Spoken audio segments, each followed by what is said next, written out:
Hi friends, அனைத்து நண்பர்களுக்கும் வணக்கம். இன்றைக்கி நம்ம இந்த வீடியோவில் எதை பற்றி பார்க்க போகிறோம்னா, today serial review for Gauri. Gauri சீரியலில் என்னென்ன சுவாரஸ்யமான நிகழ்வுகள்லாம் நடக்க போகுது அப்படின்ட்டு நம்மளோட பார்வையில் இன்றைக்கி இந்த வீடியோவில் பார்க்க போகிறோம். அதுக்கு முன்னாடி நம்மளோட சேனலுக்கு முதல் முறையாக வரீங்கன்னா நம்ம சேனலை சப்ஸ்கிரைப் பண்ணிக்கோங்க, கூடவே பெல் ஐக்கனை கிளிக் பண்ணிக்கோங்க. நம்மளோட வீடியோ பிடிச்சிருந்தா இந்த வீடியோக்கு ஒரு லைக் பண்ணுங்கள், இந்த வீடியோ பிடிக்கலன்னா டிஸ்லைக் போடுங்க.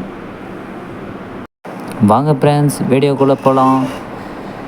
ஆவுடையப்பனும் ஜமீன் பரம்பரையோட வீட்டு குடும்பத்து ஆளுங்களையும் கௌரி பாப்பாவோட வில்லேஜுக்கு கூட்டிகிட்டு வந்துட்டாங்க. மொத்த குடும்பத்தையும் ஏதோ ஆட்டு மந்தை ஓட்டிகிட்டு வர மாதிரி. ஆவுடையப்பனும் அதுக்கப்புறமேட்டுக்கு அவங்க குடும்பமும் பஞ்சாயத்தார் முன்னாடி எல்லாம் உட்காந்து வேப்பிலை திருவிழா நடத்துகிறத பற்றி குரூப் டிஸ்கஷன் பண்ணுறாங்களாம். Group discussion. இந்த குரூப் டிஸ்கஷனில் கிராமத்தாளுங்கள்லாம் வந்து கௌரி பாப்பாவும் துர்காவும் தான் வேப்பிலை திருவிழாவே வழக்கமாக நடத்திட்டு இருக்கிறாங்க அப்படின்னு சொல்லிட்டு இருக்கிறாங்க.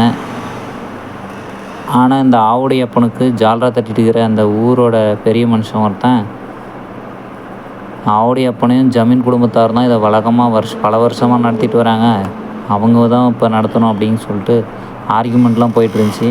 அப்போ ஜமீன் குடும்பத்து ஆளுங்களில் துர்காவோட மாமியார் அசோகோட அவங்க அம்மா, துர்கா இருந்தால் தானே வருவா, அவள் உடம்பு சரியில்லாத ஹாஸ்பிட்டலில் படுத்துட்டுருக்கிற, ஆப்ரேஷன் பண்ணிவிட்டு அவள் எப்படி வந்து இந்த வேப்பிலை திருவிழாவை நடத்த போகிறான்னு சொல்லிகிட்டு இருந்தாங்க.